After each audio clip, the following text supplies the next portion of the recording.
आजकल हर नौजवान किसी भी चीज को करने के लिए उसके पीछे का लॉजिक ढूंढता है, फिर चाहे वो मंदिर पे प्रसाद चढ़ाना हुआ या फिर बकरा ईद में बकरे की कुर्बानी। और आज की इस वीडियो में हम यही जानेंगे कि इस्लाम धर्म से ताल्लुक रखने वाले लोग आखिर बकरा ईद क्यों मनाते हैं। जानने के लिए बने रहिएगा हमारे साथ वीडियो के अंत तक। दोस्तों, अल्लाह अपने महबूब बंदों से यानी कि अपने नबी और पैगंबरों से बहुत मोहब्बत किया करते हैं और वक्त वक्त पर उनका इम्तिहान भी लेते रहते हैं। इसी तरह से एक बार हजरत इब्राहिम अलैहिस्सलाम का भी इम्तिहान लिया गया। हजारों साल पहले की बात है कि एक रोज हजरत इब्राहिम अलैहिस्सलाम अपने घर में आराम फरमा रहे थे कि उनकी आंख लग गई, यानी कि आप पर नींद गालिब हो गई। तभी आप अलैहिस्सलाम ने अपने ख्वाब में देखा कि अल्लाह ताला आपसे फरमा रहा है, ऐ इब्राहिम, आप अपनी सबसे प्यारी और अजीज चीज को मेरी राह में कुर्बान करो। दोस्तों, याद रहे, नबियों और पैगंबरों का ख्वाब कभी भी झूठा नहीं हो सकता। इसलिए हजरत इब्राहिम अलैहिस्सलाम ने यह ख्वाब सच जाना और अपने अजीज चीज को अल्लाह की राह में कुर्बान करने के लिए तैयार हो गए। उस वक्त हजरत इब्राहिम अलैहिस्सलाम के पास काफी तादाद में ऊंट हुआ करते थे, इसलिए सुबह होते ही आपने उन ऊंटों में से 100 ऊंटों की कुर्बानी दे दी, यानी कि 100 ऊंट अल्लाह की राह में कुर्बान कर दिए गए। मगर फिर जब दूसरी बार आपकी आंख लगी तो फिर से अल्लाह ताला की तरफ से आवाज आई कि ऐ इब्राहिम, अपना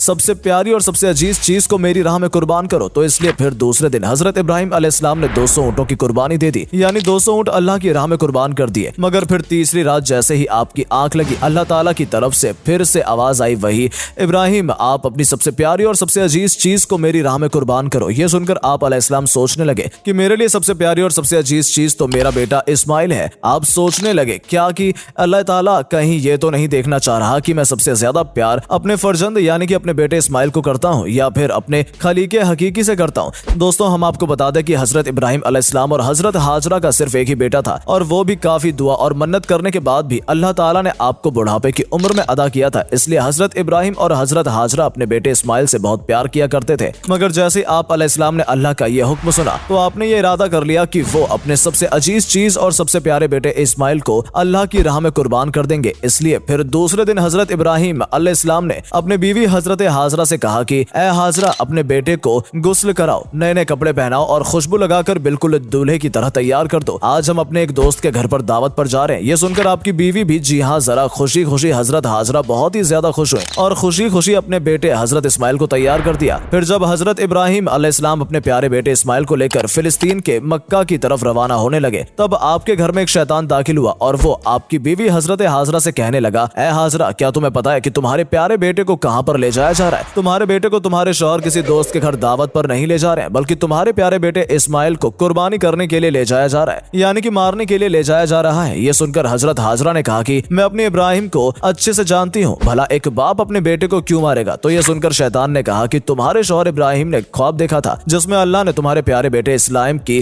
कुर्बानी मांगी है, इसलिए इब्राहिम इसको कुर्बानी करने के लिए ले जा रहे हैं। सुनकर आपकी बीवी आजादी हाजरा फक्र से कहने लगी, ऐ शैतान, तुम पर लानत हो, अगर मेरा बेटा अल्लाह की राह में कुर्बान होने के लिए जा रहा है तो मेरे लिए इससे बड़ी खुशी की बात और क्या होगी? ये तो मेरा एक बेटा है। अगर मेरे पास हजारों इस्माइल भी होते तो मैं खुशी खुशी अल्लाह की राह में कुर्बान होने के लिए भेज देती। ये सुनकर फिर शैतान हजरत इस्माइल के पास गया और कहने लगा, ऐ इस्माइल, क्या तुम्हें पता भी है तुम्हारे बाबा तुम्हें कहाँ लेकर जा रहे हैं? वो तुम्हें किसी दावत में नहीं बल्कि तुम्हें मारने के लिए ले जा रहे हैं। वो तुम्हें अल्लाह के रहने कुर्बान करने के लिए ले जा रहे हैं। तो ये सुनकर हजरत इस्माइल अलैहिस्सलाम ने फरमाया कि अगर मैं अल्लाह की राह में कुर्बान हो जाऊं तो मेरे से बड़ा खुश नसीब फिर कौन होगा? ये सुनकर शैतान बहुत मायूस हुआ, इसलिए फिर वो हजरत इब्राहिम अलैहिस्सलाम के पास पहुंचा और कहने लगा, ऐ इब्राहिम, अपने प्यारे बेटे को कुर्बान करने के लिए क्यों ले जा रहे हो? तुम्हें पता भी है कि तुम्हारी ये कुर्बानी अल्लाह की बरगाह में कबूल होगी भी या नहीं? और दूसरी बार जब तुम अपने इस बेटे को कुर्बान कर दोगे तो फिर बुढ़ापे में तुम्हारी खिदमत कौन करेगा? बुढ़ापे में तुम्हारी देखभाल कौन करेगा? ये सुनकर फिर हजरत इब्राहिम अलैहिस्सलाम ने कुछ पत्थर उठाए और शैतान को लानती कहकर मारने लगे। ये देखकर शैतान वहां से भागने लगा।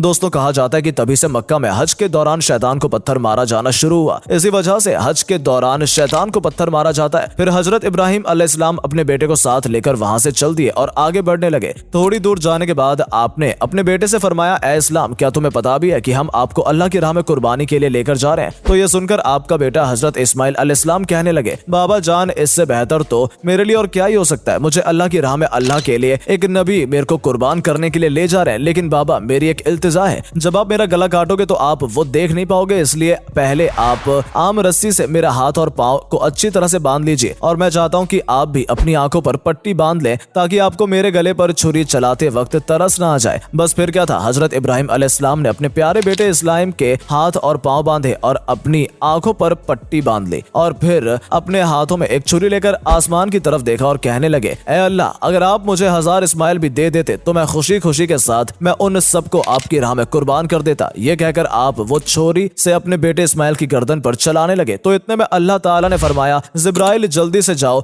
जन्नत से एक जानवर को लेकर जमीन पर जाओ और इस्माइल को वहां से हटाकर उसकी जगह वो जानवर रख दो। इब्राहिम इम्तिहान में कामयाब हो गया। जैसे ही इब्राहिम अलैहिस्सलाम ने गर्दन पर छुरी को फेरा तो खून बहने लगा, मगर उसके बाद में आपने जैसे ही अपनी आंखों से पट्टी को हटाया तो आपने देखा कि आपके पास में ही आपका बेटा इस्माइल सही सलामत खड़ा हुआ है। फिर आपने जैसे ही नीचे की तरफ देखा तो आपने देखा कि उसी जगह पर एक तदुम्बा, जिसको हम भेड़ कहते हैं, वो कुर्बान हो चुका है। ये देखकर हजरत इस्माइल अलैहिस्सलाम ने अल्लाह का शुक्र अदा किया। इतने में आवाज आई, ऐ इब्राहिम, तुम्हारा इम्तिहान कयामत तक याद रखा जाएगा और तुम्हारी सुन्नत को ईमान वाले लोग हर साल याद रहेंगे और हर साल अल्लाह की राह में कुर्बानी पेश करेंगे। तो दोस्तों, तभी से बकरा ईद के मौके पर कुर्बानी का ये सिलसिला शुरू हो गया और ईद के 2 महीने 10 दिन बाद में बकरा ईद मनाया जाने लगा, जो हमारे देश भारत, पाकिस्तान और बांग्लादेश जैसे देशों में भी 3 दिन तक ये त्योहार मनाया जाता है, जबकि गल्फ देशों में 7 दिनों तक ये त्योहार मनाया जाता है, जिसमें दुम्बा, बकरा और हलाल जानवरों की कुर्बानी दी जाती है। दोस्तों, याद रखें, कुर्बानी की गोश्त को 3 हिस्सों में बांटा जाता है। ऐसा नहीं होता कि कुर्बानी करके सारा गोश्त घर वाले ही खा जाए। और आपको बता दें कि इससे हिस्सा कहना भी गलत होगा। हम ये कह सकते हैं कि इस गोश्त पर उनका हक है। तो दोस्तों, पहला हिस्सा गरीबों और मिस्किनों में बांटा जाता है, यानी जो जरूरतमंद है या जिनके घर कुर्बानी नहीं हुई है, तो यह हिस्सा उन लोगों में बांट दिया जाता है। उसके बाद दूसरा हिस्सा रिश्तेदारों में बांट दिया जाता है और तीसरा हिस्सा खुद अपने घर में रखा जाता है। तो दोस्तों, ये थी हमारी आज की वीडियो कि मुसलमान कुर्बानी क्यों देते हैं।